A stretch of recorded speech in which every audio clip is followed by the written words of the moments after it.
गंगानगर में सुमन अपने बेटे योगेश, बहू मीना और बेटी शीला के साथ रहा करती थी। मीना ने लॉयर की पढ़ाई की होती है और वो जॉब करना चाहती है। सुनो जी, मुझे एक डिटेक्टिव एजेंट के यहाँ जॉब मिल रही है। जॉब? वो भी डिटेक्टिव का? अरे ओ बहू, कोई जॉब करने की जरूरत नहीं है। अरे तुम जॉब करोगी तो घर का काम कौन संभालेगा? मीना घर के कामकाज पर ही ध्यान देने लगती है। सुमन भी उसे काम पर लगाए ही रखती है।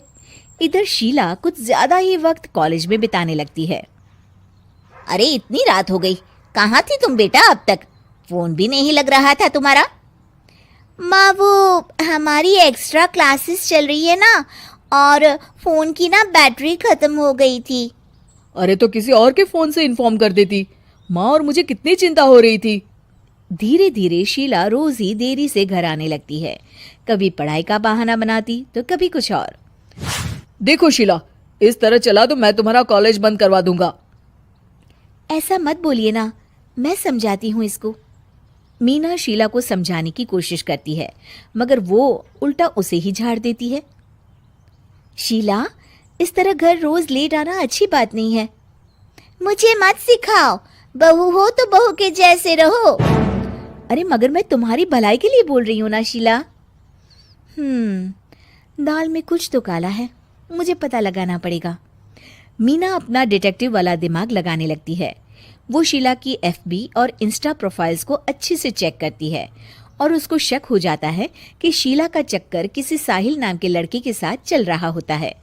वो शीला को समझाने की कोशिश करती है। शीला, वो लड़का अच्छा नहीं है, उसे छोड़ दो तुम। मेरे मामले में ज्यादा घुसने की कोशिश मत करो।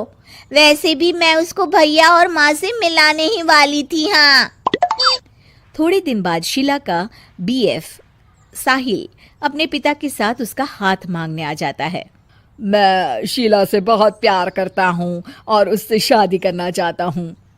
जी, मेरा बेटा और शीला एक दूसरे को अच्छे से जानते हैं। मेरा बेटा बहुत ही जल्द दुबई काम के लिए जाने वाला है। दुबई? हाँ, मेरी नौकरी लग गई है वहाँ।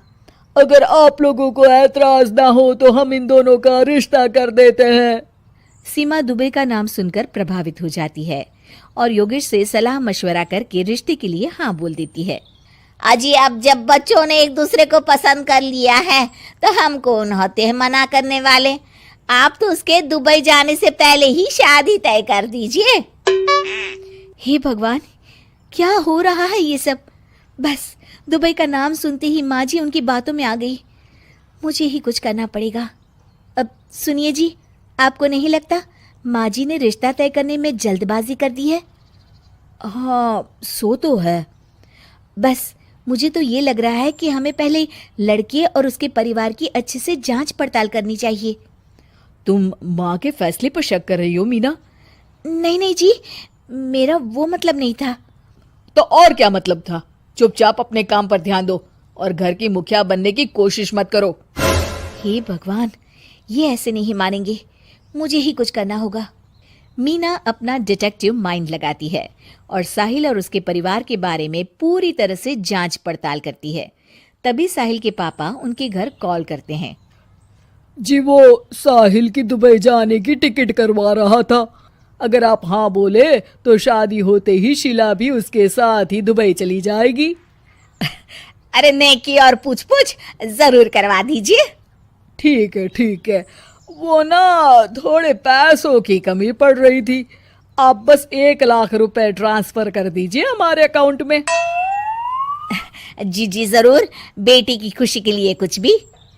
मीना सब सुन रही होती है। माँ जी, ये आप क्या कर रही हैं? हम उनको अच्छे से जानते भी नहीं हैं।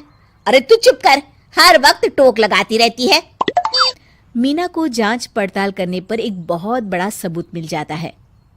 माँ जी, मैंने आज तक आपसे कुछ नहीं मांगा, मगर आज कुछ चाहती हूँ आपसे। अरे बोल भी दे। वो मेरी एक दोस्त है ना जिसका नाटक है, मैं चाहती हूँ आप सब भी चले वो देखने। अच्छा, बस इतनी सी बात? ठीक है। और अगले दिन शाम को सब तैयार होकर नाटक देखने जाते हैं।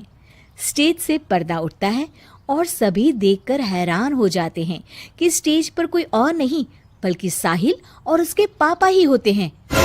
अरे साहिल यहाँ कैसे? माँ जी, वो साहिल नहीं मयंक है, और उसके साथ उसके पापा नहीं बल्कि सह कलाकार सिद्धार्थ है, जिसे वो अपना पापा बनाकर हमारे घर ले आया था, और वो नाटक कंपनी में ही काम करता है। वो साहिल बनकर आपको चीट कर रहा था। हे भगवान, अरे अरे ये सब क्या है? माँ जी, इतने दिनों से दोनों का पता लगा रही थी मैं, तब मुझे इन सब बातों का पता चला। हमें माफ कर दो मीना, हमने हमेशा ही तुम्हारी बातों पर ध्यान नहीं दिया और तुमको नीचा दिखाया। आई एम सॉरी भाभी। हाँ बहू, आज तुमने मेरी बेटी की जिंदगी बचाई है। तुम तो सच में डिटेक्टिव हो, डिटेक्टिव। ऐसा मत बोलिए माँ जी। अरे नहीं बेटा, हम लोग हमेशा बेटी और बहू में अंतर करते थे, मगर अब से ऐसा नहीं होगा। अब से तू अपने पसंद की जॉब करेगी और एक डिटेक्टिव बनेगी, हमारी बहू जेम्स बॉन्ड।